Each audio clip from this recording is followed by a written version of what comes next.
कार्यक्रमच झाला असं यांचा. सोलापूरची जनता बघितली, काही जण तर बघत बी नसते भाऊ, त्याच्या डोळ्यात चटणीच गेली असं. आता मी सांगितलं होतं त्यांना, फक्त तुम्ही आमच्या, मी सगळ्याला दिसतोय, शांत बसा. नमस्कार मित्रांनो, मी कपिल सुरवसे तुमचं यूट्यूब चॅनलवर स्वागत करतो. आजच्या नवीन व्हिडिओमध्ये. आजचा व्हिडिओ स्पेशल होणार आहे, इंटरेस्टिंग होणार आहे. मराठा आरक्षण व जनजागृती शांतता रॅली ह्या चौकातनं सुरुवात होईल. छत्रपती संभाजीराजे चौकातनं शांतता रॅलीला सुरुवात होईल आणि तीच शांतता रॅली छत्रपती शिवाजी महाराज चौकामध्ये त्याचं रूपांतर सभेमध्ये होईल.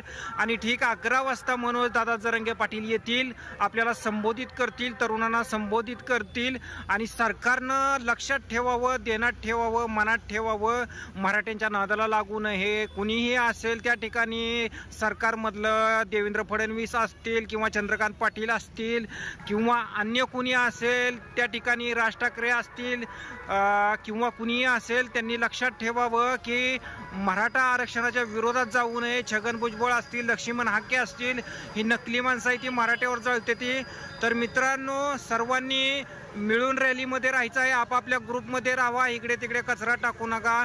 तर चला, तर मग थोड्या वेळानं मनोजदादा जरंगे पाटील येतील आणि इथूनच रॅलीला सुरुवात होईल.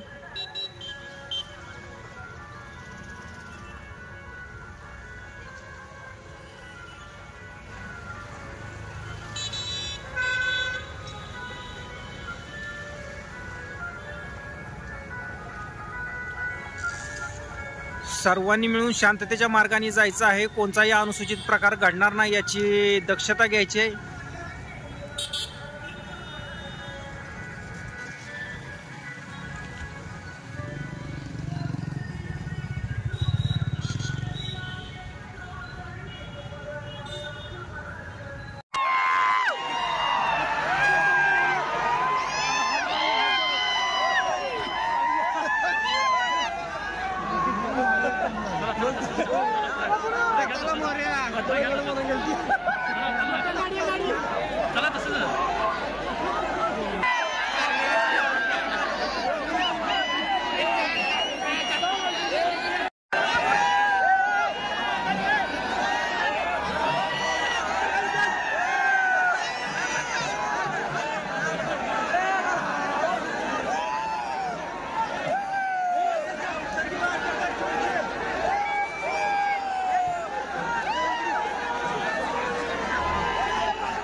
हिंदवी स्वराज्याचे संस्थापक राजे छत्रपती शिवराज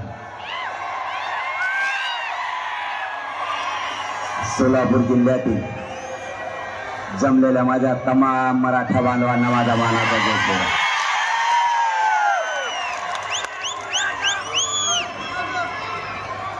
या सोलापूर जिल्ह्यातल्या मराठ्यांनी या राज्याला पुन्हा एकदा दाखवून दिलं आम्ही सुद्धा कोणाला कमी नाही. येडत काढ होता आपल्याला.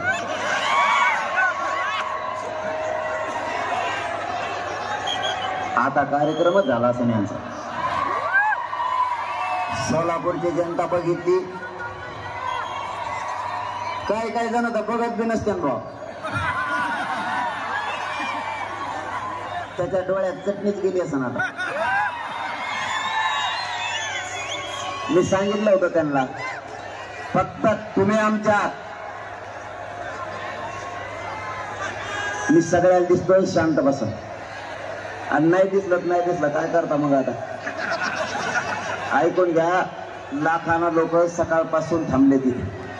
इतका पाऊस आला तरी सोलापूरचे बाजार हल्ले नाही. आणि मी बी तुमच्या रक्ताचा पोरग आहे, मी बी हालत नाही. येऊन दे मुसळधाराला तरी.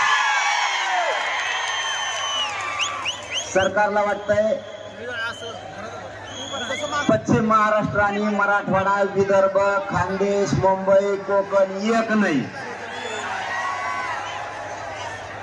यांनी आपल्या दुश्मनी असल्यासारखं पेरलंय. आपल्यात काही ऐका ना, एक मिनिट ऐका ना. नाही दिसलं तरी चालन काय त्याचं त्याची सोलापुरात सांगा खवळलंय. तुम्हाला काय होईल दिसणार नाही. नका दिसून देऊ. मग आवाज येतो थेट दिल्ली बोल. पण हे दाखवते जरा कोणाला, सोलापूरची उसळलेली लाखानं गर्दी बघायला बी कोणतरी पाहिजेत ना. बघू दे त्यांना सोलापूरने कशी जिरली सगळ्याची म्हणून.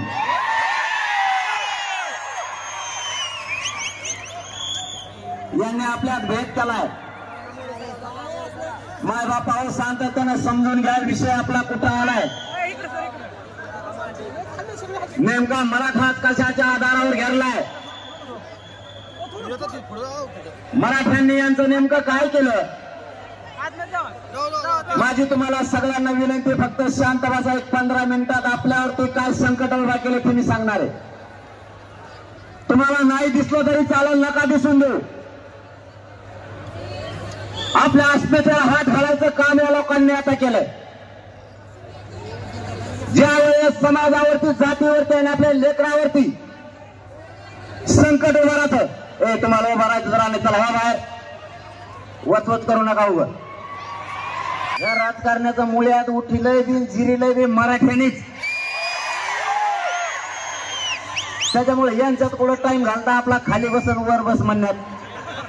आता कुठं बसायचं 2024 ला मराठ्यांनी ठरवायचं.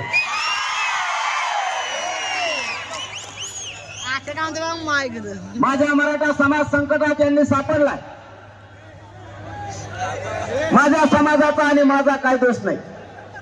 माय बापावर तुमच्या पाय पडून तळतळीनं सांगतो, माझा दोष असला तर मला आजच सोलापूर जिल्ह्यातून सांगा, तू समाजाचं काम करू नको. मग इथून उठतो आणि घरी जाऊन बसतो.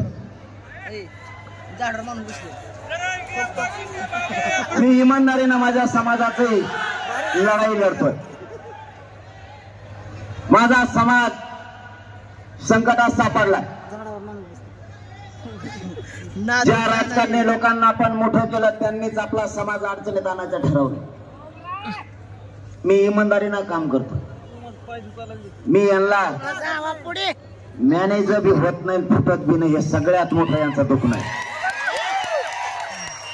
मग यांनी मला बदनाम करायचं ठरवलं.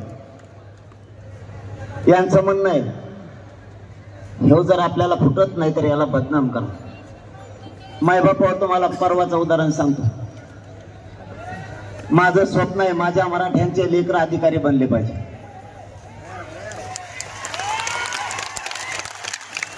माझं स्वप्न आहे माझ्या समाजाची शक्ती वाढली पाहिजे. माझ्या समाजाला स्वाभिमान आहे. त्या समाजाचा स्वाभिमान गहाण ठेवून जगणारी पैदास माझी नाहीये. मला माझ्या समाजाचा स्वाभिमान वाढवायचा आणि राजकारण्यांनी ठरवलंय मराठ्यांच्या पोराला आरक्षण नाही मिळू द्यायचं, कारण आपले पॉम्पलेट चिटकायला प्रचार करायला मराठ्यांचे पोरं पाहिजेत. इतके हरामखोर अवलाद येईल. मी ठरवलं आता दिवस गेले, आता दिवस मराठ्यांचे आले. मराठ्यांना शक्तिशाली बनवायचं, मराठ्यांना ओबीसीतून आरक्षण मिळवून द्यायचं. मग त्यांनी सुरू केलं. त्यांच्यात बसल्यावर हे पोट्ट म्हणले कोणाचंच ऐकत नाही, हे लयच खानदानी दिसतंय, हे जातवान मराठी दिसतंय, हे आपल्या पैशाला मोजीना पदाला मोजीना, आणि आपले 2-3 दादा आहेत त्या दादाला गिनीना. मग एक काम करा, याला बदनाम करा. नसता याच्या विरोधात टोळ्या उभा करा. मग आता पहिली टोळी आयला मला एक मेळ लागा ना. मी इकडे बोलत होतो, तिकडे कोणकडे बघा आता.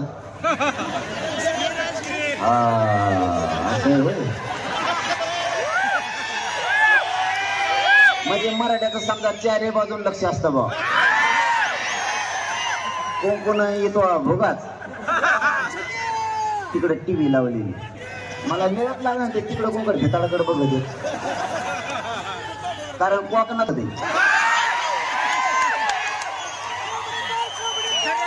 आयला चांगला माणूस होता राव तो. त्याला काय झालं घालू आणि माया नादी लागल्यावर अरे ह्या आग्यामुळे कुठे कुठे चावल मग बस खाजीच सगळ्या दुनियात. मला एक नाही कळालं, माझ्या मराठा समाजाला, या सोलापूर जिल्ह्यातून करोडो मराठा समाजाला राज्यातल्या एक प्रश्न विचारायचा. मायबापाओ, मी कधीच म्हणलो नाही की तुम्ही मराठवाड्यात येऊ नका. मी कधीच बोललो नाही मराठवाड्यात आल्यावर तुम्हाला बघून घेईन. का बरं? मग जर माझ्या मराठ्यांनी किंवा म्या तुम्हाला पायच लावला नाही, तुम्ही जाणून बुजून का भांडणं खेळता आमच्याशी?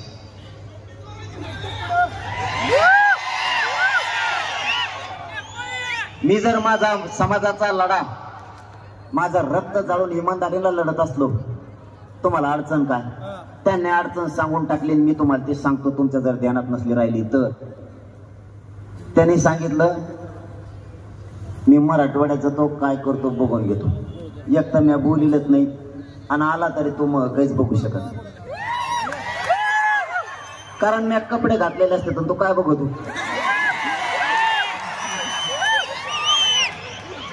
त्यामुळे मी विकाले शाळा तालमीतला नाही. तू काय मायना दे लागू नको बाबा, माझी विनंती आहे. मी तुम्हाला इतक्याच जनतेसमोर सांगतो, मी दादा म्हणतो त्यांना, कारण सन्मान मी मोठ्यांचा करतो. आता याच्या पलीकडे याच्या नंतर जर बोलले तर धुलाई, कारण मी काय मरायला भेट नाही. त्यांनी अन्यायाच्या विरुद्ध लढायचं असतं. तुमचा नेता आणि पक्ष नाही, तुमचा बाप जनता ही समाज, तुमचा बाप ही जात अगोदर बाप असते. जात हीच बाप, नेता बाप नाही, पक्ष बाप नाही. याला म्हणतात क्षत्रिय 96 कोळी मराठा. आता 96 कोळीची आमची अडाण्यांची, मी अडाणी बरं का, मला का हे कळत नाही. बरेच जण म्हणतात ही चौथी नापाशी, चौथी नापाशी, पण कसं काय मुटक्यावर पाय देऊन भादरीला तुम्हाला दिलं नाही मराठ्याला आरक्षण. उच्च का व्हाय ना भाऊ, दिलं का नाही? राहिलेला बी पुढच्या झपक्यात देणार. गरीबाचे 50-100. अरे आपला हक्काचं कोणी नाही रे तिथं मांडायला. तिथं छगन भुजबळ आयला ते 15 दिवस झालं पुढे गेले कोण.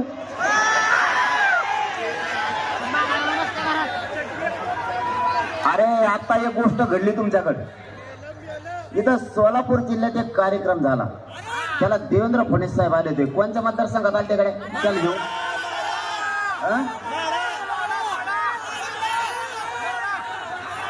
छगन भुजबळला जेवून नेता जिथं घेऊन जाईल त्या मतदारसंघातला माणूस पाडायचा. छगन भुजबळला जेवून नेता प्रचाराला नेईल त्या पक्षाचाच कार्यक्रम लावायचा. आता एक फिक्स झालं, सोलापूर पासून सुरुवात. तो जिथं आला होता आणि त्याला घेऊन देवेंद्र फडणवीस साहेब आले होते. देवेंद्र फडणवीस साहेब जर याच्यानंतर त्याला घेऊन हिंडले की ती मतदारसंघ पाडा म्हणून समजायचं. मराठाच्या वाटोळ करणाऱ्याला सुट्टी. कच असतो आपला मग. पहिल्यांदा जरी नुसतं म्हणलं होतं पाडा, मी एकदा पाडो म्हणलं, पाडा म्हणलं बरं का, तिकडून लगेच मुसलमान म्हणले पाडो. मला कुठं भेटलं की मुसलमान म्हणायचे पाडो. एवढं बरं म्हणलं पाडो तो पाडो, पाडो पाडो सगळ्या. कारण मग आपलं तसंच असतं. मग हिंदीचं मग जमत नाही बरं का. मी शिकवतो हिंदी, कारण मी हिंदी लवकर शिकून घेणार आहे. आता तुमचं काय चाललंय? लय अवघड आहे मामा, तुम्हाला नाही माहिती.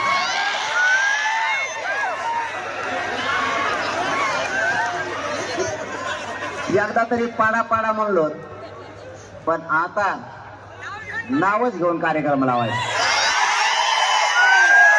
बघू वर कोणाची शक्ती किती आता ह्या वारीने. मराठ्यांना खेटल्यावर काय होतं एकदा बघू जा. मी प्रामाणिक मनानं माझ्या समाजाचं मी इमानदारीनं काम करतो. मी कोणाचं काही घेत नाही. मी ना कोणाचे पैसे घेत नाही, ना कोणाचे पद घेत नाही. माझ्या समाजाची चटणी भाकरी खाऊन, उपाशी तापाशी राहून, आमचं रक्त जाळून माझ्या समाजासाठी आम्ही लढतोय. तुम्हाला अडचण काय? तुम्हाला आम्ही कधी काही मागितलं नाही. आम्ही तुमच्या दारात आलोय. आमच्या लेकराच्या हक्कासाठी माझा समाज तळतळ करतोय. समाज काम धंदे सोडून वारा पावसात उन्हात सुद्धा आज 1 वर्ष झालं लगातार लढतोय. आम्ही तुम्हाला कधी काही बोललोच नाही, तरी तुम्ही माझ्या समाजाला टार्गेट केलं. पण एक लक्षात असू द्या, त्यांना मराठी म्हणते, यांच्या नादाला लागलं ना तर राजकीय सुपडा साफ होईल तुमचा सगळा राज्यातला. शहाण्णव कोळी कशाला म्हणते? आम्हाला नुसतं शहाण्णव कोळीचा भाषा शिकू नका. क्षत्रिय मराठ्यांचा धर्म आहे, जिथं अन्याय होईल तिथं घालून जायचं. याला क्षत्रिय मराठे शहाण्णव कोळी म्हणलं जातं. राजे महाराजे रयतेवरती जर अन्याय झाला, सिंहासन सोडून मैदानात येत होते अन्यायाच्या विरुद्ध लढण्यासाठी. त्याला शहाण्णव कोळी म्हणलं जातं. तू कोणता रे शहाण्णव कोळी आरक्षणाला विरोध करणारा? काय मर्दानी घे तुला त्याच्यात? आजही त्यातले 2 करोड लीलावती हॉस्पिटलला नेले होते. लीलावती हॉस्पिटलचा असणारा संपूर्ण स्टॉप मुंबईचा, तिथं असणारे तज्ञ डॉक्टर आजही त्या पोरांच्या पोटातली गोळी लीलावती हॉस्पिटल मधल्या तज्ञ डॉक्टरांना सुद्धा निघाली नाही. त्या लेकरांचा जीव काय म्हणत असेल?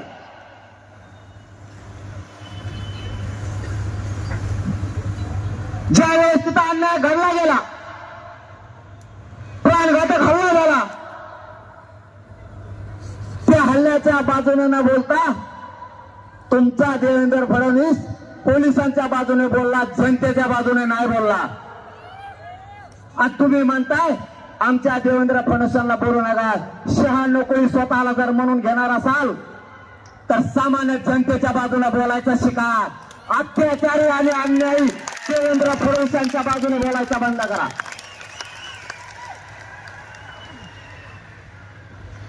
तुम्ही पक्षाच्या नेत्याच्या बाजूने बोलायला लागलात.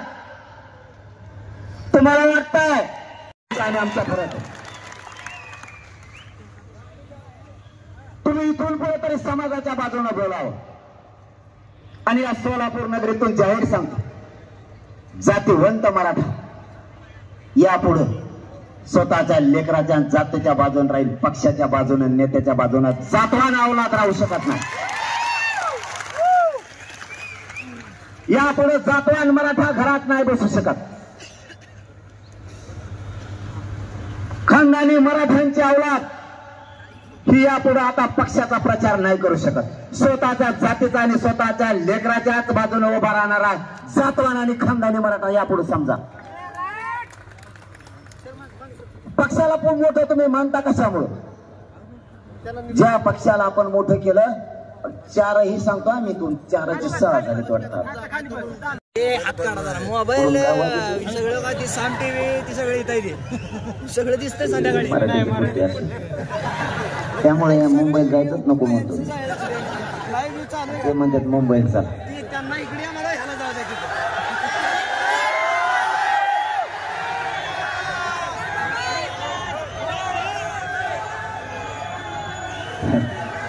या बारीने जर ठरलं तर अवघडच होईल हो.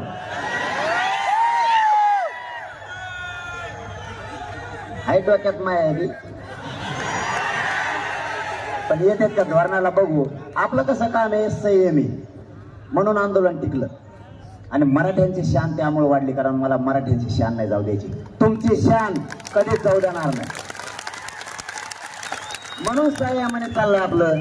नाही तर काल तुमच्या सोलापुरात एक जण बोलला होता, नुसतं बोरडत माणसंच नाही. जर माझ्या मनात असतं, मी जर वेगळ्या दिमागाचा असतो तर मी म्हणलं असतं याला धाराशिवच्या बाहेर जाऊनच देऊ नका म्हणलं असतं का नाही. आपण संयमी, आपलं कसं आहे, आपलं दम्माने असताना एकदा मागं लागलं ना, मग तुमच्या बार्शीच्या आमदाराला माहिती मी काय करत असतो, आमच्या बदनापूरच्या बी माहिती मी काय करतो. माग लागलो अर मग सुट्टीत नाही आपल्यापेक्षा. मग ते कोणाचा असो, ते राष्ट्रवादी असो, शिवसेना असो ना, तिकडं भाजप असो ना, तिकडं काही असो, आपला बाप मराठा समाज. ते पक्ष फिक्ष किती देत माझ्या तिकडे जातो त्यांच्या दादा 3-3. आता तिकीट द्यायचं एकाला द्यावं लागेल ना. पाऊस लागला का? अरे काही जण पावसात कशासाठी भिजत येत, निवडून यासाठी. आपण जातीसाठी भिजू.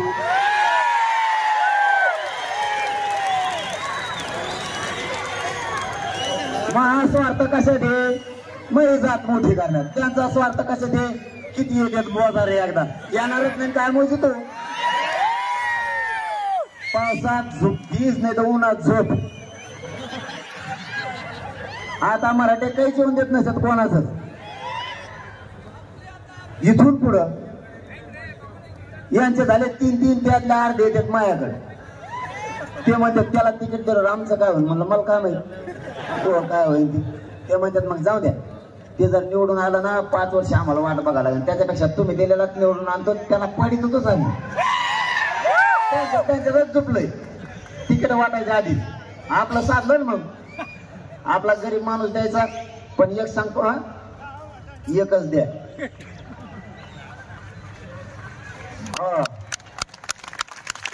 एकच द्या. आपल्या एका गाडीत 8 उमेदवार आहेत. एका गाडीत 8. फक्त ड्रायव्हर आणि चला चला बसा गाडीत म्हणणारे हे 2च नाहीत फक्त उमेदवार, नाही तर सगळ्या गाडीतले उमेदवार.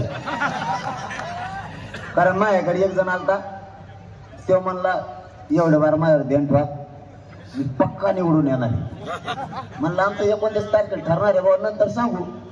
ठीक आहे म्हणला. ते गेलं, नुसतं गाडीत बसलं. 2-4 जण माघारी आले. ते म्हणलं मग यापर्यंत ध्यान ठेवा बरं का, मी येऊ शकतो. त्याच्याच गाडीत मी. तेव्हा मला त्याच्या गाडीत उभा आलतो मी बसून, याचा अर्थ का त्याच्या मागं नाही मी. आधी बघा नमुने मराठी. एक द्या एक. तुम्हाला जर मराठ्यांची शान वाढवायची असली, मराठ्यांची शान जाऊ द्यायची नसली, मराठ्यांची शक्ती वाढवायची असली आणि मराठ्यांचे पोर आणि जात जर प्रबळ पॉवरची बनवायची असली तर उमेदवार एक जण एका ताकदीने निवडून आणा.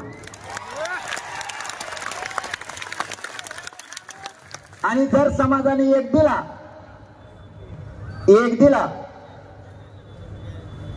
आणि 2, 4, 5, 6 जण जर इच्छुक असावं, नसावं या मताचा मी नाही. इच्छुक 100% असलं पाहिजे. पण समाजाने जर एक ठरेला त्याच्या बाजूने उभा राहिलं पाहिजे. याला म्हणायचं जातवान मराठ्यांसाठी काम करणार. इच्छुक हे मराठा समाजाने समजा एक दिला तरी तो उभा राहिला, याचा अर्थ असा होतो तू जातीसाठी लढत नाही, तू स्वतःच्या स्वार्थासाठी लढायला लागला. कारण माया भोवती शिथिलशी उमेदवार. कोणी म्हणतं एवढे बार मी लई फिरलो माया संग ध्यान ठेव. आता तुमच्या सगळ्यावर ध्यान ठेवतो, मग मी काय करू. मला ही भूमिका नाही आवडत. समजून घ्या, ही गोरगरिबांची लाट आली. या लाटीत मराठ्यांना वाटतं आपले लेकरं जात मोठी होणार, धनगर बांधवांना वाटतंय गरिबांना आपली जात आणि आपले लेकरं मोठे होते, दलित मुस्लिम बांधवांना वाटतं एवढीच संधी आहे, गरिबांची लाट आली. 12 बलुतेदारांना वाटतंय मराठ्यांनी फक्त एकमतानं राहा, काहीही होऊ शकतं. फक्त विचार ठेवा, एक माणूस दिला सगळ्यांनी त्याच्या पाठीशी उभा राहा. जर दिला तर नाही तुम्ही म्हणता झालं काय सुरू. 29ला ठरवायचं तुमच्या साक्षीनं. सरकार आरक्षण देण्याच्या मनस्थितीत दिसत नाही, फक्त लावालाव्या करण्याच्या मनस्थितीत. माझ्या विरोधात तर इतके उठिले, परदेशी एक झाला, त्याच्या आधी एक होता, एक मावशी, तीच बोलत होती. ती म्हणलं मी अभियान सुरू केलं आणि अभियान सुरू झालंय बरं का. मराठ्यांचे समन्वय फोडायला सुरुवात केली. जातीला मातीत मिसळून स्वतःचा संसार मोठे करणारी पैदास फुटायला लागली. जातीचा संसार मोठा करणारे, जात मोठी करणारी लोक आता कमी राहिले. ती सांगतील त्या पद्धतीने त्यांनी काम सुरू केले. माझं त्या मराठ्यांच्या सगळ्या बांधवांना आव्हान आहे, सोलापूर नगरीतून तुम्हाला हात जोडून विनंती माझी, कारण मी हात कोणापुढे पसरत नाही, जोडत सुद्धा नाही. माझ्या मराठ्यांसाठी तुम्हाला हात जोडतो. या देवेंद्र फडणवीसांचा आणि त्या दरेकरचा ऐकून तुम्ही अभियान मराठ्यांच्या विरोधात केलंय, माझ्या विरोधात सुरू केलंय. त्याला षडयंत्र आणि सापळा म्हणलं जातं, मला उघडं पाडायसाठी. त्याचा ऐकून तुम्ही पत्रकार परिषदा घेऊ नका, आंदोलन करू नका. मराठ्यांच्या लेकराच्या अन्नात माती मिसळायचं काम नका करू. तुम्हाला नाही काही मिळालं तर चालेल, पण गद्दारीचा शिक्का तुमच्या आयुष्यात तुम्हाला लागू देऊ नका. तुम्हाला मराठ्यांच्या नजराला नजर तुम्हाला मिळवायची. मराठ्यांच्या दारातून तुम्हाला जायचंय, मराठ्यांच्या हातानं आपल्याला एकमेकाला पाणी प्यायचंय. ही जात आपल्याला सांभाळणारी पक्ष सांभाळणार नाहीये. याच भाजपातल्या काही लोकांना एका क्रांती